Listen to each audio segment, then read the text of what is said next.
And welcome back, everybody. This is part two of this week's lecture to accompany the slides. And so, this is where we left off leadership versus management. So, normally for a class in person, I'll use this for an icebreaker, but basically, the goal here is to prompt a discussion of what leadership is, right? And so, I run this exercise to introduce the topic of leadership. And what I would normally do is encourage you to make a personal statement about your understanding of what a good leader is. And I offer these two quotes as examples. Ralph Waldo Emerson, do not follow where the path may lead.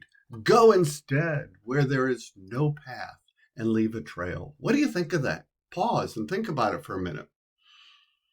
The other one, John Quincy Adams, the I think third or fourth president of the U.S., the son of our second president, John Adams, says if your actions inspire others to dream more, learn more, do more, and become more, you are a leader. Pause again. What do you think of that? Think to yourself. I frankly like them both. The first one's a little interesting to me because sometimes there's no path because it's the wrong way to go. So I like it. I like it. And great things have been done by bold people who have followed it. But I wonder if it's in its totality really what we're looking for. I love John Quincy Adams' quote. And I think it's important to use these quotes because they begin to mold our personality in terms of leadership. So, what I recommend people do is find a quote that helps you fill your own gaps in leadership. Assess yourself to find your own gaps and find a quote that fills it. Because while you share it with others, maybe you put it on your email account at the bottom of your signature block, for example. Maybe you write it on a piece of paper and put it by on your car so you read it every time you get in, right? Work to fill your gaps, right? I have other favorites that if we had the time I could go on with. G.K. Chesterton is one of mine. One he would say there are two ways to get enough. One is to continue to accumulate more and more. The other is to desire less. Wow. Okay, maybe that's a personal gap that I'm trying to fill, right? Churchill, I love. George Washington had a lot of great quotes, right? Churchill, attitude is a little thing that makes a big difference. Churchill, success consists of going from failure to failure without loss of enthusiasm. There are many more. Find yours, right? And make that part of your leadership journey. So then we step into what is a leader, right? And part of writing your favorite quote out, and it might be something you want to share in the announcements if you want of the Moodle week one page. But Joan of Arc would be another good one. Cleopatra, Ronald Reagan, Patton was an excellent one.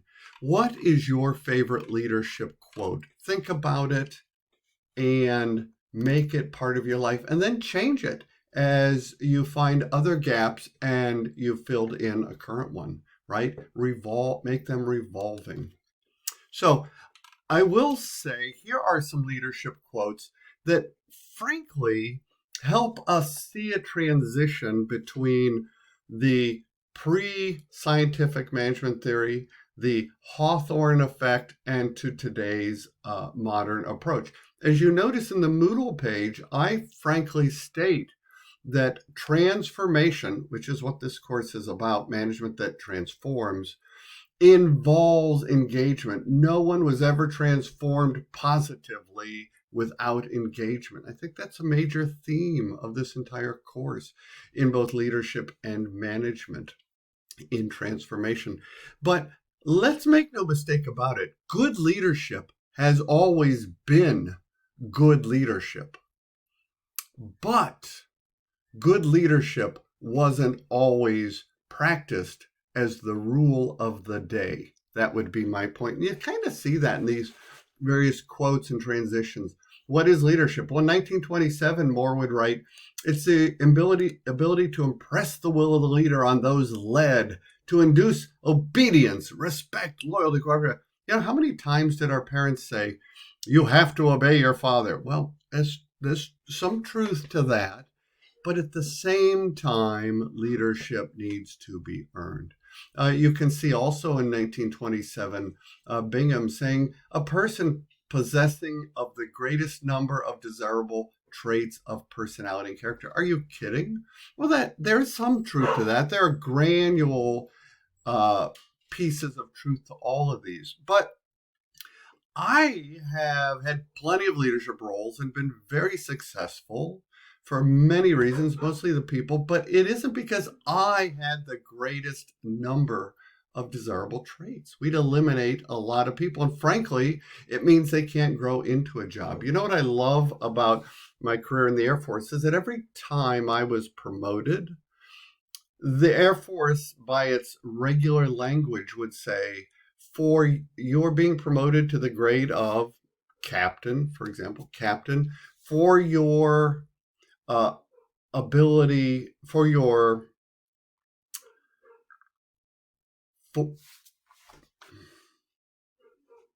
my apologies, dog was barking, it distracted me, for your ability, for your perceived ability to serve in that grade. That's not exact quote, but it's very close to what they're saying. It says for your, it says for your potential. That's what it was. For your potential to serve in that grade. You still have to grow into it. And that's my issue with this saying here. You could go on. These continue. Leadership may be said to be the behavior of an individual while he is involved in directing activities. Not bad, a little better than these. But my problem here is that it's while he is involved. Well, first of all, it's he or she. We agree with that. But secondly, you're leading all the time. You're not always out front. Great leaders are also followers, but we always are doing the right thing, which is what a leader does, right? It ties to integrity. What's the definition of integrity? Sometimes simplified down, and I think rightfully so, to always doing the right thing even when no one is watching, right? So this definition, directing and coordinating a group of the work of a group of members, that gets closer to management and less about leadership, but it's not bad. You can see now this more interaction managers with others. In fact, it's right during this time period that theory X and theory Y of leadership is being developed. You may want to Google that. It's very interesting to see how this quote could relate to theory X and theory Y. There's a relationship there. And then there are others. I get down to Nordhaus in 2013, a process whereby an individual influences a group of individuals to achieve a common goal. I love it. It's much better. It has some of the scientific method with it. It also has the Hawthorne effect added to it, right? How would you improve these? What are your leadership definition, your own leadership definition, right? These are things that you can ask yourself. So I ask you, frankly, before we get into management next week, I ask you this week, do you see yourself as a leader, right? So I guess another question would be, is it possible to develop these qualities, or do you have to be born with them, right? It's the old nature versus nurture. Great leaders are not made, they're born, many would say. At least that's what some people think, right? And claims that the best leaders simply have their brains wired differently than most are common. And it dismisses any of the notion that these skills can be taught. And these skills can be taught, which is why I say, understand your own gap. Find a leadership definition that inspires you and look at it often. Let it absorb into your very nature, right? Your personality is shaped by a combination, it's true, of nurture and nature. Nature, genetic, nurture, the environment and the influences. It's all true. And studies that have been conducted, some with birds, frankly, demonstrate that the environment plays a bigger role in forming your own personality, your leadership personality, than do genetics. But obviously, there are differences when translating it to humans. I agree, but something that you want to look at. So, shared leadership, right? So being a leader doesn't mean you have to do it all by yourself. Sometimes a leader is out in front. Sometimes the leader is a follower. There is a great movie, if you have the time this week, and it's called The Flight of the Phoenix. There's two. There's an old 50s version and with Jimmy Stewart. There's a modern version, maybe 1985, 1995, something in there. I recommend the Jimmy Stewart version. The original is always better. But the point is that sometimes the leaders, the followers, you watch that movie, it will become obvious to you. It's not a course requirement, but I think you'd enjoy it a lot. So being a leader comes with shared responsibilities, including that in communication itself, right? Communication itself is one way you can share that leadership. So another way to look at leadership is pick an avatar character that you like. Pick your own avatar, I guess is the way you would say it. Pick your own character in this regard, right? I see Wonder Woman. I see the Green Lantern. I see Underdog. I see Space Ghost here, and Anime Sailor, I'm told. I don't know that one very well. But these are all comic or cartoon characters that may represent leadership qualities that you want. I frankly am a big fan of She-Hulk and Moon Knight. Moon Knight being a fictional superhero that is a martial arts expert who, as a result of his business dealings, is wealthy beyond measure. But he sometimes dishes out his own personal form of justice, and his justice isn't something to be trifled with. He operates on top of the dark night skies, and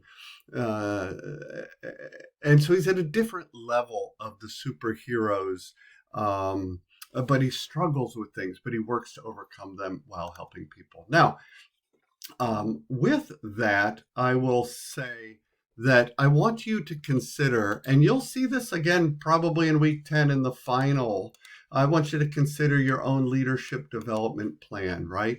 The final may relate to this very much, right? Develop your own plan, leadership plan and management plan, and have an action plan to fill them in might be useful. But given the barriers that that you've experienced in your own life, for example, effective leadership development can still happen. Remember, there are 4 key pillars of being great business leaders in my mind.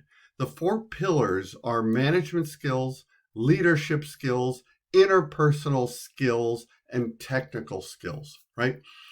And in those, you are always developing every one of them.